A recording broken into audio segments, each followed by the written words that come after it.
All right. Uh,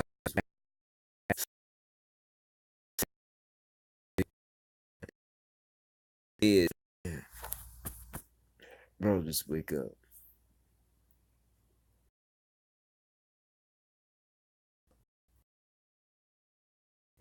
today. See, it's 59 minutes. I'm not about to do that. Excuse me.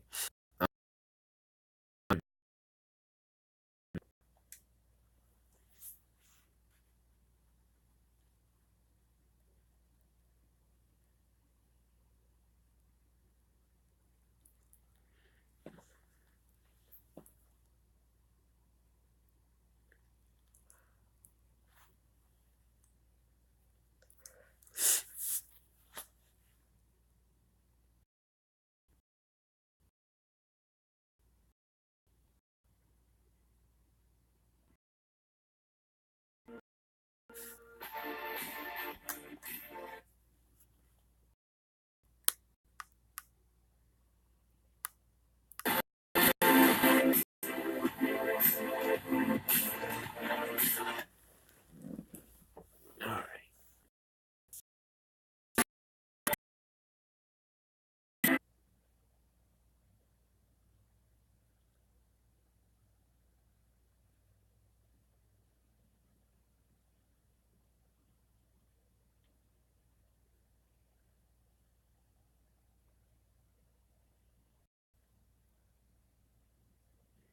We've really gotten smacked hard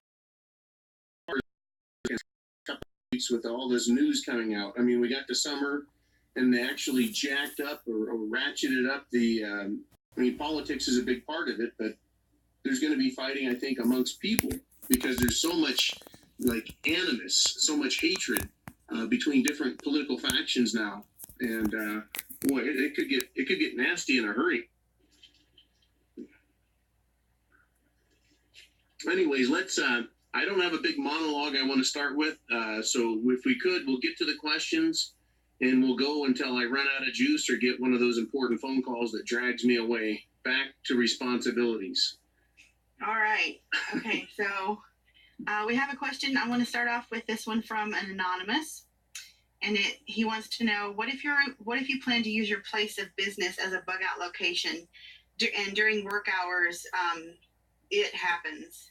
You have employees and customers there. Do you send them home or take them in?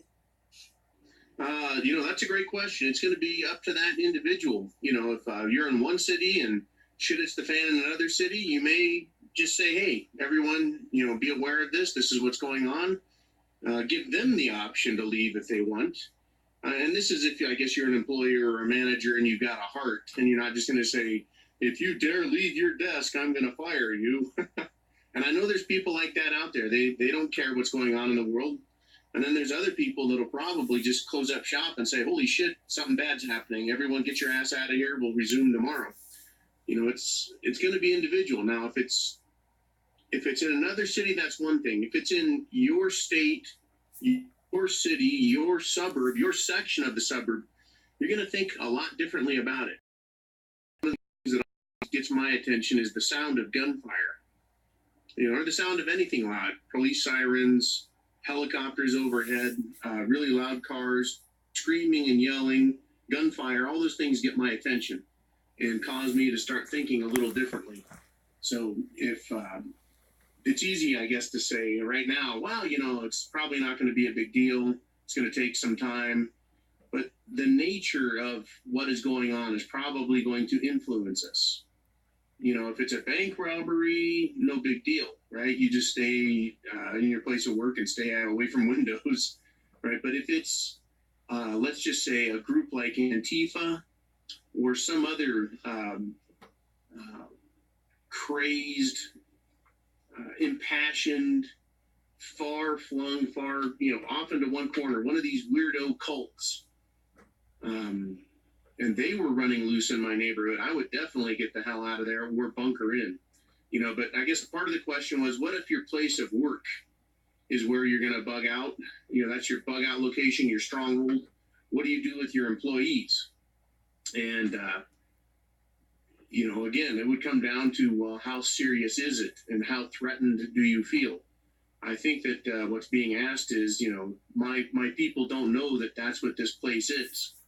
And so in that case, if you don't want them to know, hey, this is where my stuff is and I'm protected and I've got, all of my preps here and this is going to be my fortress, you don't want them to know that because you don't want them showing back up later thinking they're going to get a free ride. Like it's a bomb shelter in Cold War era America. Then yeah, if you feel that threatened, you should send them home. I would say. And then they're probably going to feel that threatened as well. They're going to want to go to the and be passionate. When something bad happens, you're going to be carrying. And if you have to tell your employees, hey, look, things are so bad, right? You need to get out of here. They're going to understand. So I think down motivational, good information you're getting, and then just the nature of your plan. But boy, all of these questions that we get, or so many of them, it comes down to what's happening in your 10-mile radius. Atlanta decided to start doing it. I could do it, but it won't affect me a bit. Right? But if several cities went up in smoke, right? And if your city, starts having some symptoms of SHTF, you're gonna definitely clinch up cheeks a little bit. All right, Jolene, what do we got next? Okay, Scott would like to know that what's going on with the Vegas shooting at the concert. He hasn't heard anything about it. Thank you for the great question, Scott. There's I got some really, really good, we're talking on the scene intel when that went down.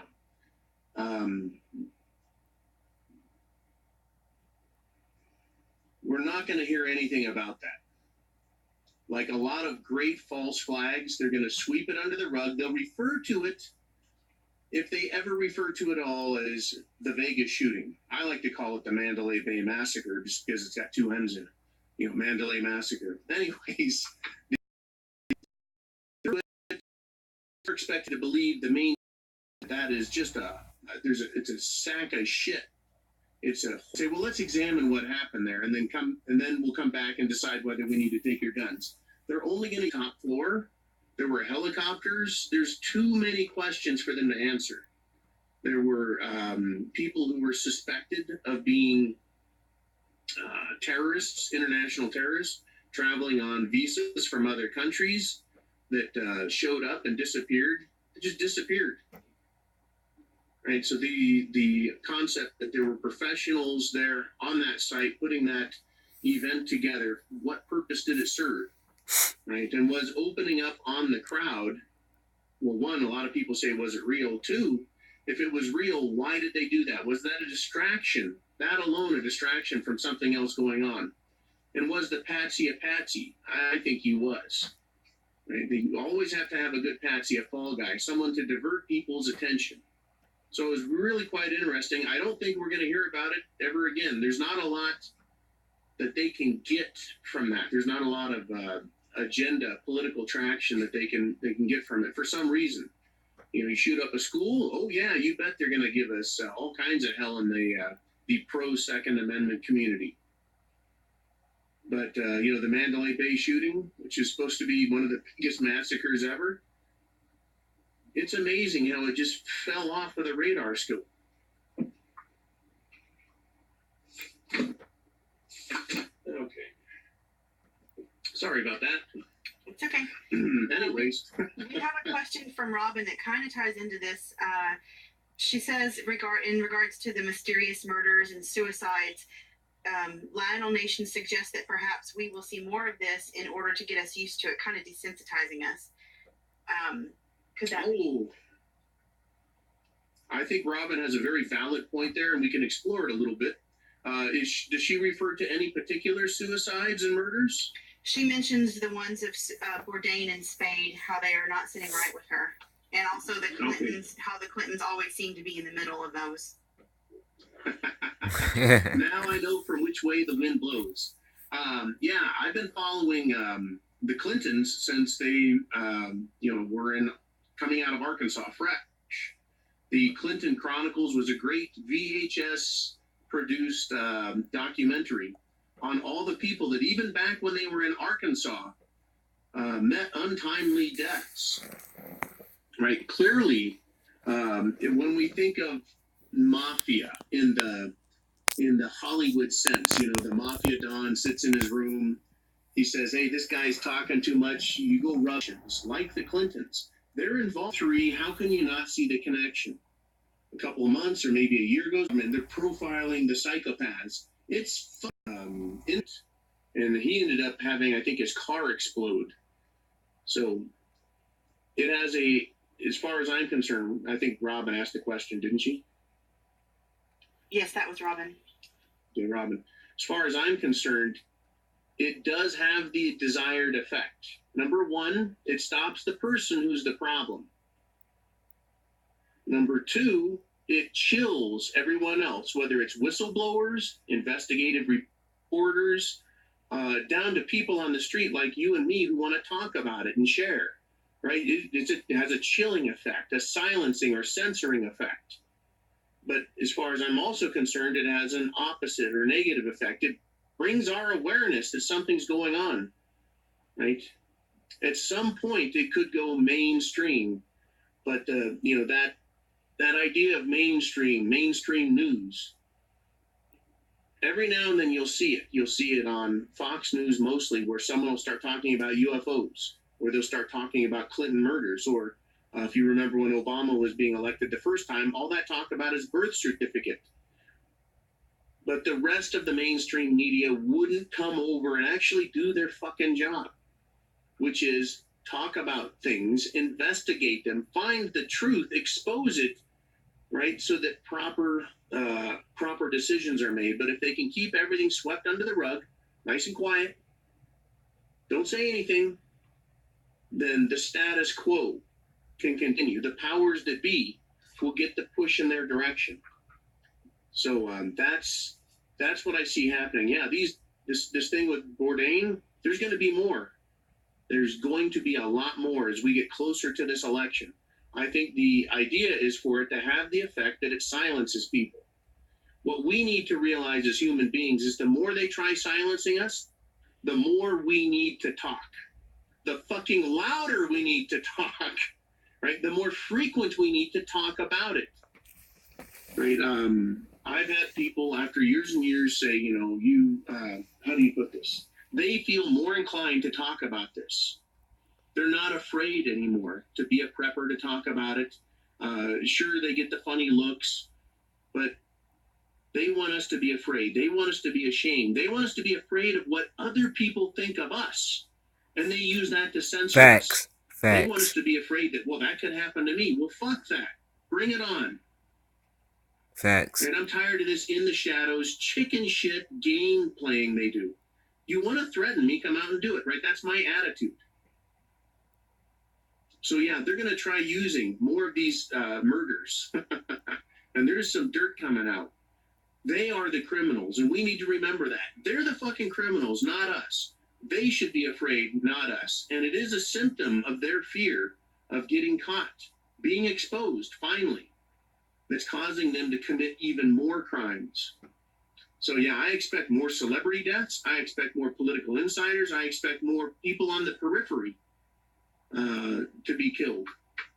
I do expect also there to be murders not on their own side, getting people to be quiet, but rather within the government and its administration right now. Kind of like was he a senator or a congressman that was talking about human trafficking and child trafficking, and then he was shot during baseball practice. He was shot at, several people were shot. That was an assassination attempt. It was a poor one, a piss poor one, but it had a pretty chilling effect. Unfortunately, it didn't raise...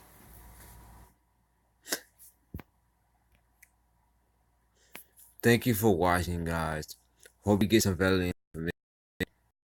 The whole thing. thing because it's 59 minutes. It's a 59-minute video, so I'm not gonna do it.